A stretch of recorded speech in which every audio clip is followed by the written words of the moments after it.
In the summer of 1586, radical Catholics planned to assassinate Elizabeth I, Queen of England. Queen Mary. The plotters want to place the Catholic Mary, Queen of Scots, on the throne. Mary dreamed that she was going to be freed. She might even become the Queen of England. Elizabeth's spymaster, Sir Francis Walsingham, is determined to stop them. Walsingham's fear of Catholic conspiracy really literally keeps him awake at night. He masterminds an extraordinary spy war to defend the Tudor dynasty. Double agents betray their masters. They send messages written in secret inks and complex codes. This is a textbook piece of espionage. You know, you couldn't make it up for the purposes of fiction.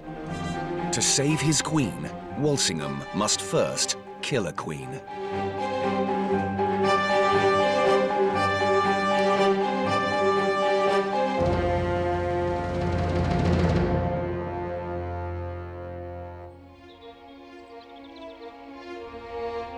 In July 1586, in a moated house in Staffordshire, the most dangerous woman in England is practicing her Catholic faith.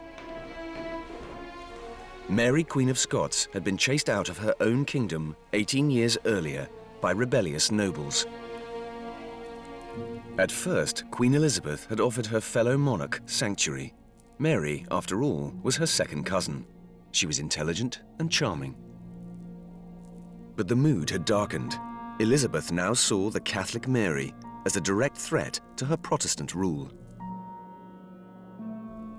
Elizabeth had reigned successfully for 25 years, but she had never married, and she had no heir. This really was Tudor England looking down the barrel of a gun. I mean, this was a period where there was no successor. Elizabeth had refused pressure to marry. If Elizabeth died, it would be the end of the Tudor dynasty, a dynasty that had reigned for more than 100 years. You know, people had grown up knowing nothing else than the Tudors. Her father, Henry VIII, had broken with Rome, setting Protestants against Catholics. England was surrounded by powerful Catholic enemies in France and Spain. They saw their fellow Catholic, Mary, Queen of Scots, as the legitimate heir to the English throne. Mary, Queen of Scots, represented so many dangers. She was preeminently a dynastic threat to the Queen. Elizabeth's government believed that Catholics, all Catholics, believed that Mary was England's true Queen and not Elizabeth. Catholicism had been banned in England, and the faith had been driven underground. The priests who practiced it risked their lives. Just by being a Catholic, you were equated with being a traitor. So religious belief, Catholic belief, became treason. This was the man charged with preventing Catholic resentment turning into rebellion. Sir Francis Walsingham was an ardent Protestant. He was the Queen's principal secretary and a leading member of her Privy Council. Walsingham's fear of Catholic conspiracy really literally keeps him awake at night. He's fearful of Catholic rebellion, he's fearful of conspiracy, and he's fearful of invasion. And above all, he's fearful of all of these coming together around the person of Mary, Queen of Scots. Walsingham even feared that Mary posed a threat to England's Protestant faith. So long as that devilish woman liveth, neither her majesty must make account to continue her quiet possession of her crown, nor her faithful servants assure themselves of safety of their lives. Walsingham's fears were well-founded. During the early 1580s, at least 3 assassination plots against Elizabeth were exposed. There was one plot that was uncovered that would have poisoned the saddle of her horse, the pommel of her horse, and they believed that she, you know, when she touched it, the poisonous vapors would be absorbed into her skin. Now, this obviously didn't work, but there were fears too that poison might be placed in Elizabeth's food or in her bedsheets. The most dangerous was an international conspiracy masterminded by a high-ranking English gentleman called Sir Francis Throckmorton. Francis Throckmorton is intercepted in his chamber in London when he's actually in the process of writing a letter to Mary, Queen of Scots. Other correspondence is found in his chamber relating to safe landing places for a foreign navy and to English Catholic nobles who could be expected to rise up with this foreign Catholic invading force to support the liberation of Mary, Queen of Scots. And Walsingham is so shaken by that, I think, that it puts another spur into his Secret Service activity. To defend the realm, Walsingham set up an intelligence HQ at his house in the crowded streets around the Tower of London. He was intercepting letters passing between the Catholic governments in France and Spain and their embassies in London. He was hunting for evidence of plots against Elizabeth. His team of specially recruited agents began to spy on Catholic enemies. We have a picture of Walsingham's study in his home in the City of London, and it's an absolute mass of paper. There are bundles of interrogations, correspondence, maps, books. There's information constantly flowing in. There are letters constantly flowing out. Walsingham's operation was MI5 and MI6 rolled into one. Walsingham had a very effective system of intercepting correspondence, even abroad, on the post roads of Europe. He had an expert forger on the payroll, someone who was expert at opening packets and resealing packets. So it was, by Elizabethan standards, a rather extensive intelligence operation. Yes. He's also got agents operating out in the field, keeping watch on Catholic houses, keeping watch on the ports. Agents who are sufficiently plausible within the Catholic community that they can be dropped into prisons to listen to the kind of correspondence, listen to the conversations that are going on in prisons amongst Catholic prisoners. It's a very good source of intelligence. Beyond that, of course, he's also got a much wider international network of agents all the way from Lisbon to Constantinople.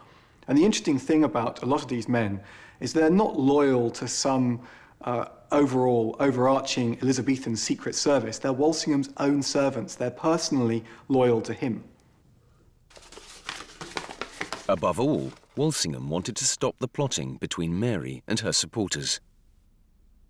He needed brilliant linguists and clever codebreakers, and he found one in his Cambridge-educated chief assistant, Thomas Phillips. The work that Phillips was doing, along with the other code breakers at the time, is equivalent to the work that, say, Turing was doing at Bletchley Park in the Second World War. It's essentially the kind of cutting-edge research and level of expertise in cryptanalysis that is currently being done by GCHQ in the United Kingdom or NSA in America. Walsingham would break all the rules in his war on Catholic extremism. Phillips and his team of agents would forge documents, torture priests, and entrap suspects. Nothing was off limits. Walsingham's fear of a Catholic rising in England was rooted deeply in his own traumatic experience. In August 1572, he was the English ambassador in Paris. Here, he witnessed one of the bloodiest massacres in 16th century history. It began early on August the 23rd, St. Bartholomew's Day.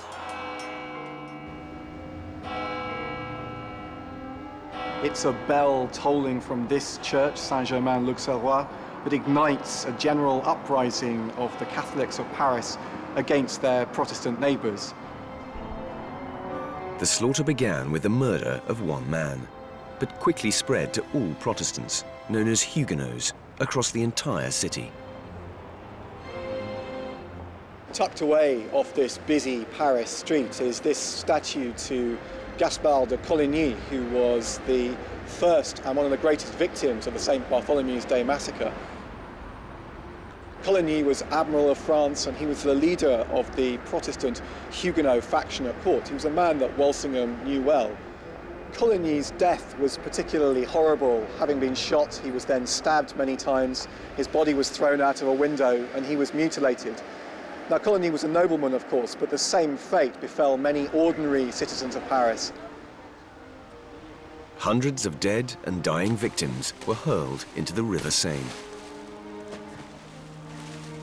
What has to be kept in mind is the fury, the rapidity of the deeds, those people taken out, slaughtered, heaps of bodies in the streets, bodies that were heaped on carts and dumped in the river. The killers wanted to wipe all trace of the Protestant Huguenots from the city. There are a number of anecdotes of witnesses that saw women, pregnant women, being stabbed, being killed in the street and thrown into the river. The water of the river had turned red as blood, and people say that there were cradles on the river of those infants that had been killed and thrown into the water to make sure that the Huguenots would not survive. Around 3,000 people were butchered in Paris, a third of all the Protestants in the capital. Thousands more were killed in other towns across France.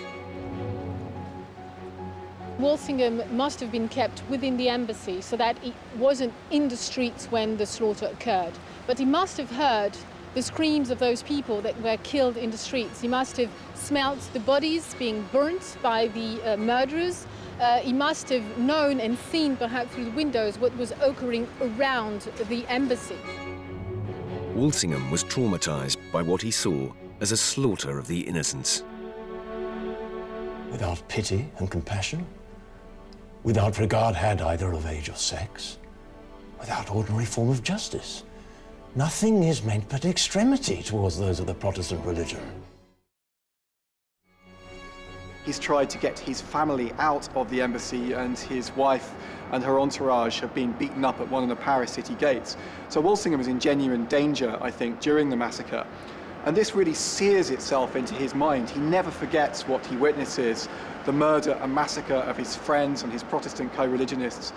And from that moment on, he is absolutely determined to prevent scenes of sectarian violence like this leaching into England. In the 1580s, Paris remained a hotbed for radical Catholics, including influential English exiles fleeing from Elizabeth's Protestant regime. We have perhaps 300-400 young men, women, families who've gone over to Paris. And a number of them are just escaping persecution. But there's also something else going on there, I think. These are people who back home in England would have been power holders, power brokers. They're accustomed to being involved in politics, accustomed to being involved in government. And in Paris, they have the space to start to organize. And what they want to organize is the re-Catholicization of England from a position of safety. Among these exiles were a handful who preached the violent overthrow of Elizabeth as a heretic queen. Mary, Queen of Scots, stayed in touch with them through Thomas Morgan, her chief of intelligence. Thomas Morgan is an absolutely key player in Mary, Queen of Scots' intelligence operation in Paris. He's a specialist in ciphers. He's a cryptographer. He devises perhaps 40 separate cipher alphabets for Queen Mary. But he's also important because of the people he recruits. In the winter of 1585, Morgan was trying to send secret letters to Mary. He needed a trusted courier, and that December he found one. He was an English Catholic gentleman who had once trained as a priest. Gilbert Gifford, a young Catholic radical, meets Morgan, and he evidently makes a very instantly favourable impression on Morgan, because Morgan immediately trusts him to convey letters back to Mary, Queen of Scots. We need to make sure our letters get back to our Queen Mary. Gilbert Gifford was perfect for Morgan. He was a young man, used to travelling. He had impeccable Catholic credentials in England. His family came from Staffordshire, and Staffordshire was the county where Mary was held prisoner. And make sure you guide them home. Gifford's mission was immensely dangerous. Many Catholic exiles returning to England risked severe punishment if they were picked up by the security services. Walsingham was even prepared to use torture to extract information from suspects. He should be forced by torture to deliver what he knoweth. Without torture, I know we shall not prevail. But torture was illegal in England, so Walsingham had to seek a special royal warrant to use it. He argued that Catholic priests brought to the Tower of London for questioning posed a direct threat to England's security. His prisoners were kept in the Beauchamp Tower. It was reserved for the most important and dangerous prisoners of the Elizabethan era, and at that time those prisoners were the Jesuits or fanatical Catholics whose mission was to come over to England and bring the country back to the Catholic fold.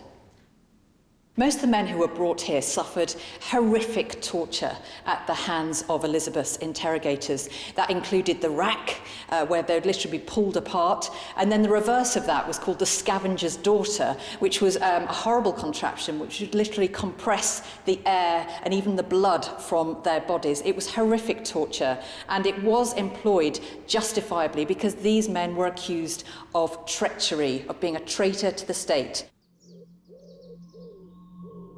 The fear of arrest and torture forced many radical Catholics, like Gilbert Gifford, underground. But during the 1580s, support networks grew up across England. Rich Catholic families built secret chambers in their country houses to conceal priests.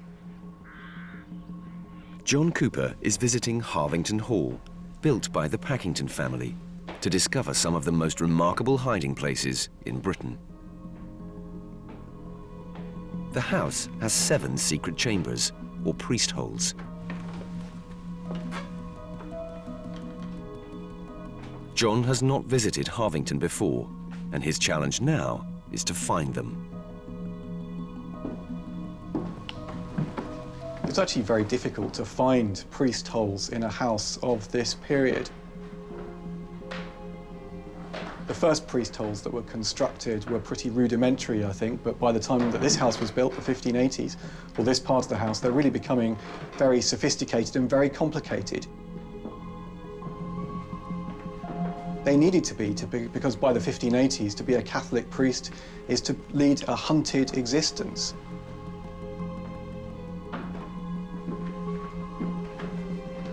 Oh.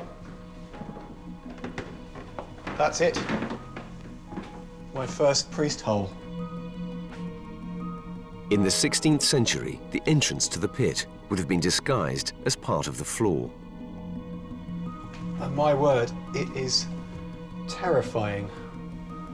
It's a pit. 12, maybe even 14 feet down. Oh my word, it must have been claustrophobic down there. It's really scary, actually. Time to come out, I think. I feel quite unsettled having been in there. It was, as I say, it was cold and claustrophobic, but there's an atmosphere as well, I think. I mean, I'm not sure I believe in ghosts and the supernatural, but you can certainly feel the presence of history in a place like that. But while John was first walking up the main staircase, he missed the most cleverly concealed priest hole of all. The men who built it knew they were playing a deadly game of hide-and-seek with Walsingham's agents. Catholic households sometimes concealed priests like Gilbert Gifford for days, while their homes were searched repeatedly. In the end, guide Barbara Parks had to reveal the hall's most secret chamber. Good heavens, look at that. Do people have any idea that this is here? When visitors come to the house, they must just walk up the stairs as I walked up the stairs. And walk straight over it. Walk straight over it? Yes. What do you think it was like to be hidden away in a priest hole like that? Must have been terrifying. They were usually very, very dark. You'd have nothing to eat or drink, no toilet facilities, and all you could do was wait and hope and pray that you wouldn't be found. And all the time around you, you could hear the searchers knocking the house to pieces to try to find you.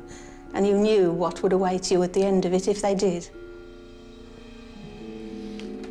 Gilbert Gifford reached Chartley Hall, where Mary was under house arrest in early 1586.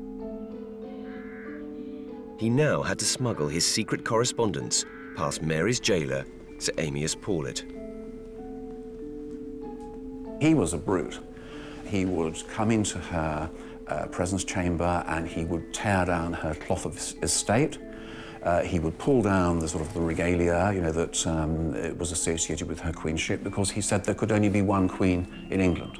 And Mary would protest, and sometimes she would burst into tears, and then he would sort of storm off. Paulet ordered regular unannounced searches, but he insulted Mary's royal status even further. He would strip search some of Mary's servants, including women servants, because some of them clearly did have to have access to the outside world. I mean, if only for sort of domestic things like laundry. Of course, that was all hugely offensive. I mean, it breached all sort of diplomatic protocol. I mean, Mary was actually rather experienced and rather clever at getting correspondence in and out, after she'd had quite a lot of practice, since she'd been under house arrest. And so, as well as letters just sort of essentially being slipped in, either through the pages of books that were coming in, or possibly through, through small packets, letters were put inside the heels of her shoes. I mean, remember, she was still a queen, and so she was getting, the sort of top shoe makers of Paris to send her smart shoes. Mary dealt with the security clampdown by turning to spycraft herself. She even sent messages in invisible ink. Professor James Daybell is an expert in the history of secret writing. I'm now going to perform an experiment of invisible ink, one of the classic ways in the 16th century of sending secret correspondence. And the experiment that I'm going to be doing is based on lemon juice. And the writer would write a secret message in lemon juice, and then, in order to read it, you would warm it in front of a flame, such as the candle that we have here, and reveal the hidden writing. One needs to keep it in front of the flame in one spot in order to allow the juice to warm up. James knows there's a message written on the paper, but he has no idea what it says. It looks like a K here, followed by an I and an L, just about discernible. Kill. T-H-E, the. Q, and a U, kill the Queen. Did you know that was the message? No. No, it was completely invisible to me. Nobody holding a piece of paper like this would have known that there was something written on it. And this was indeed what was intended, that it was supposed to pass as an ordinary piece of writing, only to be revealed by the holding it in front of a flame. But secret inks were no use when Walsingham's men were intercepting all Mary's letters. The Catholic courier Gilbert Gifford had to find a new way of breaking the security cordon around Mary. The solution was spycraft genius. Every day, barrels of beer were sent from a brewery in Burton to Mary's prison in Chartley Hall. The bung of the barrel made a perfect hiding place for secret messages. The brilliance is in a sense that it's concealing a secret in plain sight. Nobody would think to search a large barrel full of beer. This is a textbook piece of espionage. You couldn't make it up for the purposes of fiction, because actually what they were doing was getting the very letters, the correspondence that everybody most wanted to see, under the noses of the guards, just to and fro. It was just openly paraded. Of course, nobody knew about it because it was so well concealed. At last, there was the promise of a secure channel to communicate with Mary. In the summer of 1586, extremists planning the downfall of Elizabeth could now tell the Queen of Scots about their astonishing plan.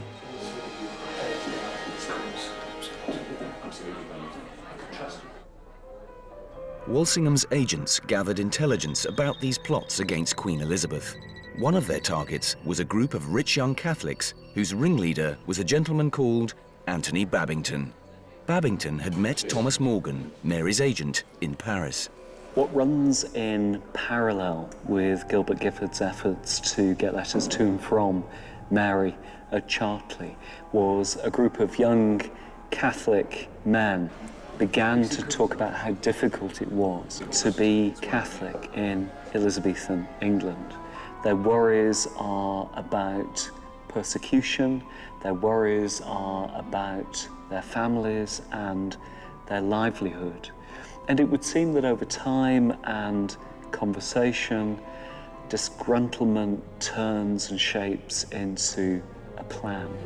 2 weeks from today, October. Walsingham already has Anthony Babington in his sights, and he knows about some of the other conspirators as well. And the really frightening thing about a number of the Babington plotters and conspirators is how close they are to the royal court. Some of them have positions, minor positions at court, or they have access to the court, and that means that they are a genuinely credible threat to the person of the Queen. To do the same. At first, Babington's group talked only of freeing Mary, Queen of Scots. But that summer, their plan became even more ambitious. The big twist and the big development over the June and July of 1586 was that plan became an effort to get rid of Elizabeth once and for all, and it became a plan for assassination. The plan grew into an international conspiracy when a Catholic priest called John Ballard arrived in London from Paris. This meeting between Babington and Ballard is absolutely crucial. What happens apparently is that Babington tells Ballard there are 4 gentlemen who are willing to assassinate Elizabeth. Ballard then goes over to France, reports this to Mendoza, the Spanish ambassador, who then reports it to his master, Philip II. So it seems to Philip and the other Catholic powers of Europe that there are men willing and able and ready to kill their queen. On the 15th of July, Anthony Babington wrote an infamous letter to Mary, Queen of Scots. Myself, with 10 gentlemen and 100 of our followers, will undertake the delivery of your royal person from the hands of your enemies. The letter also described how another group would assassinate Elizabeth. For the dispatch of the usurper, there be 6 noble gentlemen, who for the zeal they bear the Catholic cause and service to your majesty, will undertake that tragical execution. I think there would have been a huge gulp as she read that letter, because of course in that letter was everything that Mary had hoped for, that those around her had sought to mastermind for years. But of course there it was written down in so many words, and the very fact that it was on paper was also hugely dangerous. The thing about Mary is that she's actually very clever. She's not at all stupid about this, and of course she's quite experienced in she's very experienced in diplomacy. She's also by this time quite experienced in intrigue, and she is suspicious naturally of what should happen, and she also knows that she has to be very circumspect in the way that she replies to Babington. Mary's reaction when she received the letter was to proceed very, very cautiously.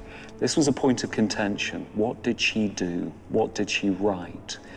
Probably very little. If Mary responded, it was by dictation. Notes were taken by her secretaries, and it took them a long time to compose the letter. It was composed over just over a week. But on July the 21st, disaster struck. Mary's letter was intercepted by her enemies. It was meant for Babington and the plotters who wanted to free her, but it went straight to Thomas Phillips, Walsingham's right-hand man and chief codebreaker. The spymaster had outwitted the Queen of Scots. He'd been intercepting every single letter sent by the barrel method.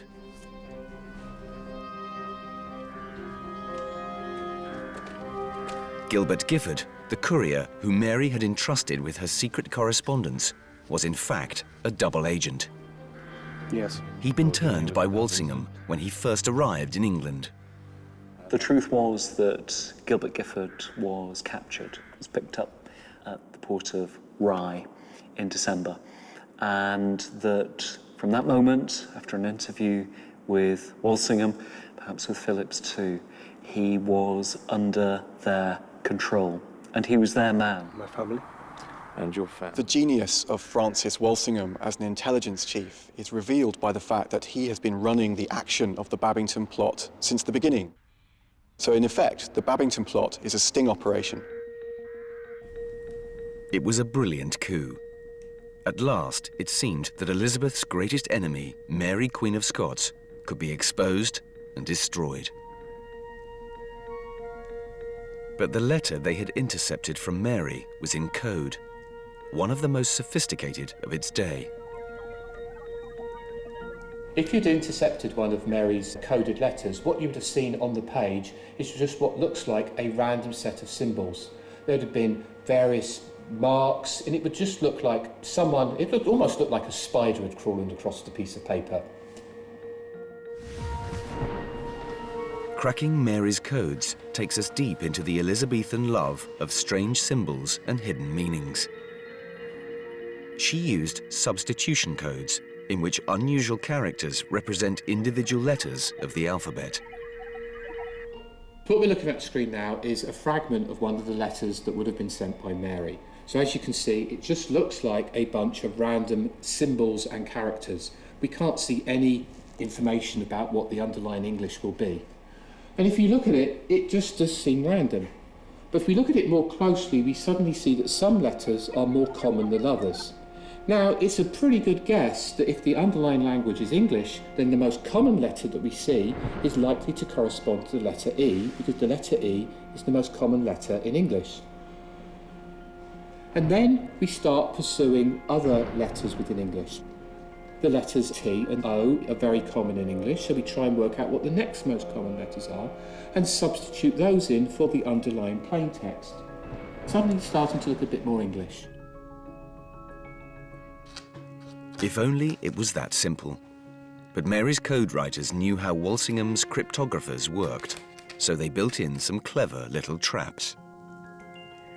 To complicate matters for the person trying to break the code, the person who's made the code has added in extra details that hide the underlying English. So for example, they've added in letters which correspond to complete words. So for example, they'll have a character which will correspond to a common word like but, or the, or and. And this makes the task of the cryptanalysts much more difficult because they've got much more statistical information they need to recover.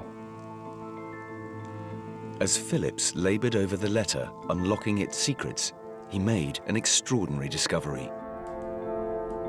Babington had told Mary about the 6 noble gentlemen who would assassinate Elizabeth. Mary's reply was cautious, but it contained one incriminating sentence. By what means do the 6 gentlemen deliberate to proceed? Phillips must have been amazed at what he saw. This is the piece of evidence of Mary's complicity in Babington Plot. This is the piece of evidence that Phillips and Walsingham need to prove that Mary, Queen of Scots, is guilty of treason. It's the evidence that they've been hunting for months and years, and Phillips has it in his hand. And he's so delighted with this that he draws a gallows on his copy of the original because he realises this is the piece of evidence which is going to hang Mary, Queen of Scots. He's, at least at first, he's absolutely euphoric.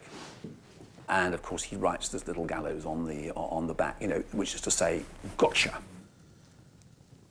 The thing is, though, that he then reflects upon it a little bit more, and then he starts to worry. Have we really got her? You know, there's this problem. The letter of Babington and Mary's letter have got to be read together, and what does and now set the and then set the 6 gentlemen to work? What does that actually mean? Mary, Queen of Scots? Yes, they are. Walsingham and Phillips worried that Mary's phrase was not enough to guarantee her conviction. So they decided to let the plot continue to see if Babington and Mary would incriminate themselves further. From the Spanish ambassador, It's very important for Walsingham to wait and see how many people will respond when Mary sends the letter to Anthony Babington mobilizing this conspiracy. Incredibly, Phillips now forged a postscript to Mary's coded letter. The news section asked Babington for more information about the 6 gentlemen who were going to kill Elizabeth. It's as if Mary is asking Babington to prove his allegiance by naming his co-conspirators. That is something of a gamble. But Walsingham's gamble went horribly wrong. Although Phillips was tracking Anthony Babington, on August the 2nd, he lost him. The would-be assassin was loose on the streets of London.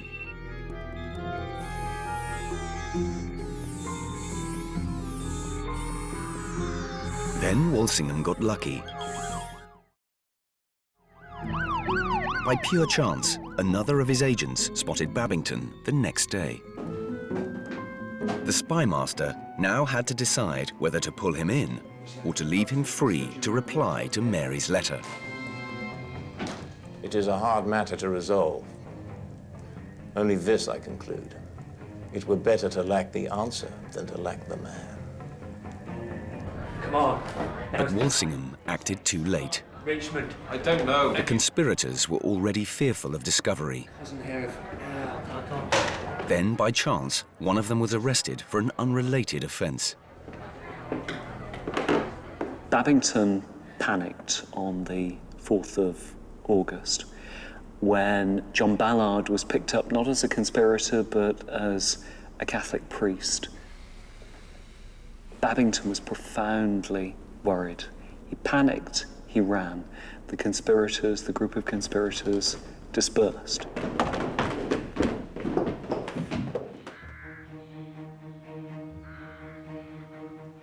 With Babington on the run, Walsingham turned his attention to Mary. On August the 11th, she was offered a brief taste of freedom, a chance to go out riding.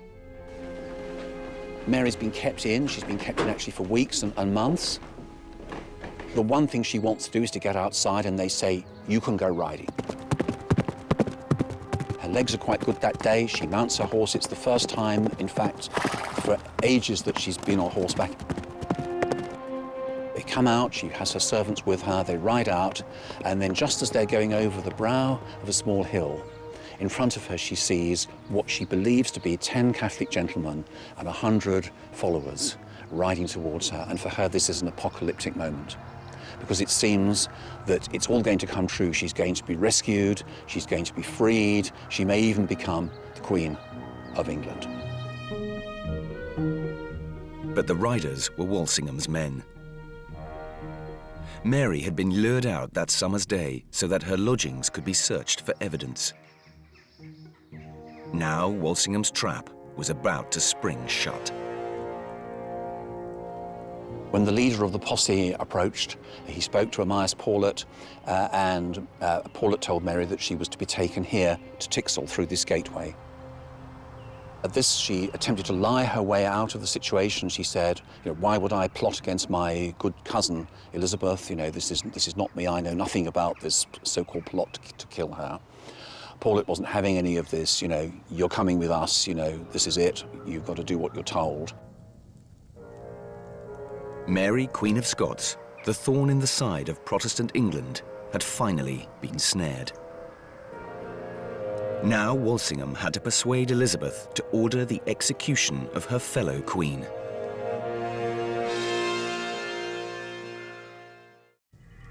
To Walsingham, Mary was public enemy number 1. His spy operation had trapped the Queen of Scots. A few days later, England's most wanted man, Anthony Babington, was finally tracked down, hiding in a barn near Harrow. Babington and the other conspirators were taken to the Tower.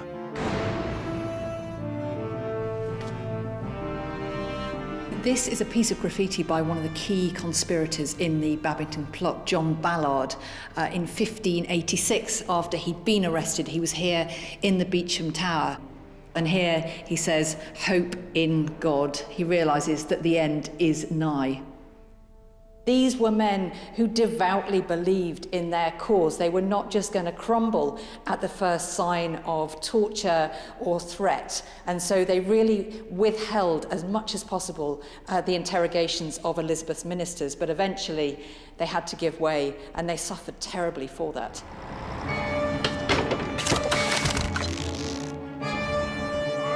Babington and 13 others were sentenced to a hideous death. Elizabeth had intervened and wanted their deaths to be specially horrible as a warning to all conspirators. They were hanged until they were nearly dead. They were taken down from the scaffold. Their bodies were ripped open and they were disemboweled. Their bowels were burnt in front of them, and then their limbs were removed and put on poles at prominent public sites all around London. This was an appalling and visceral warning against treason. 3 weeks after the execution of the Babington plotters, Mary herself was brought to trial. She denied the charges and turned on Walsingham, accusing him of entrapment. Mary put her finger on this because at the trial, she actually calls Walsingham briefly to account.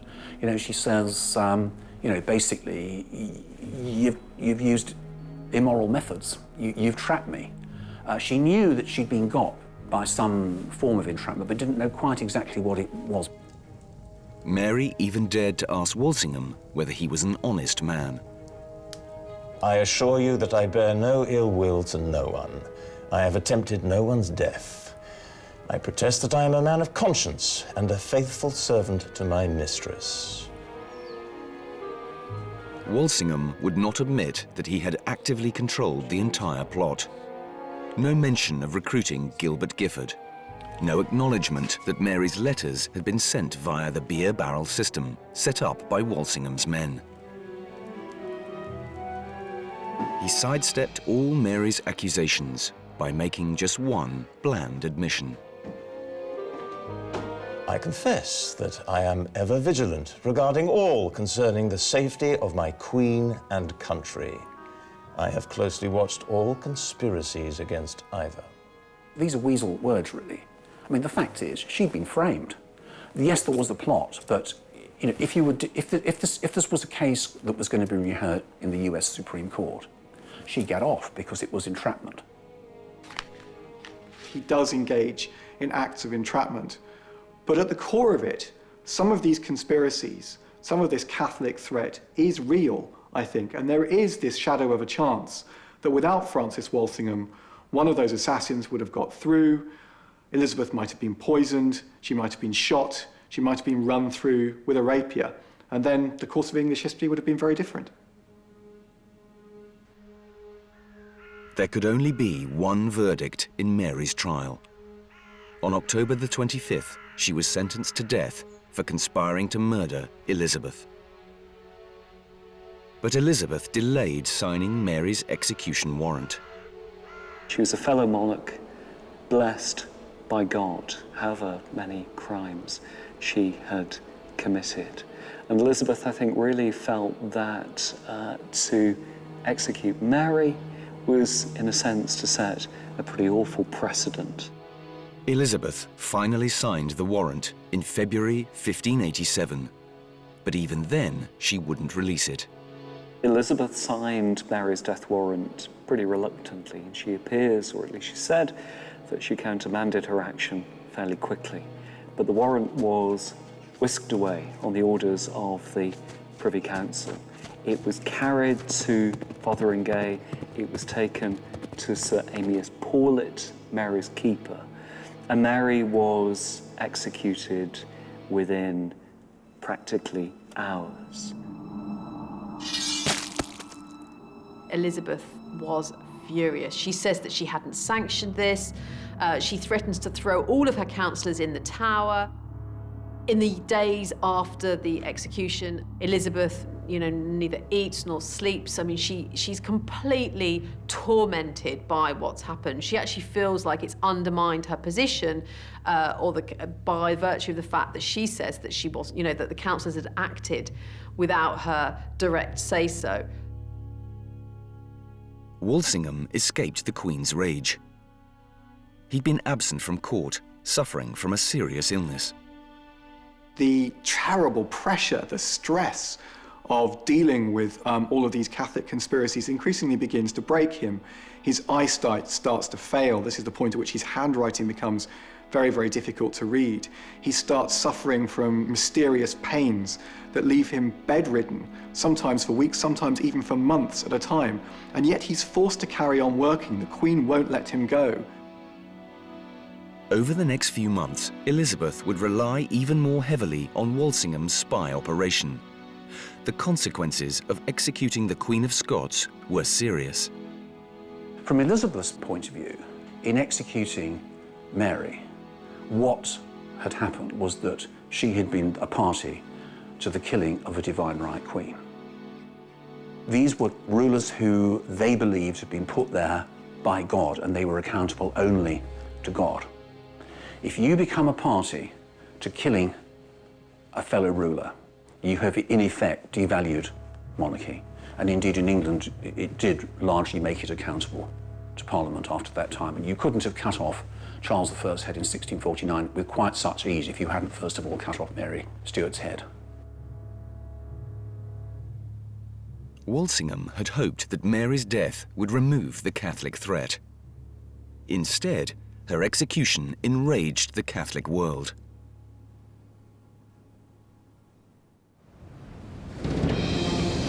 A year later, King Philip of Spain launched an armada against England. Once again, Walsingham's intelligence operation turned to the defense of the realm. He'd saved his queen, now he had to save his country.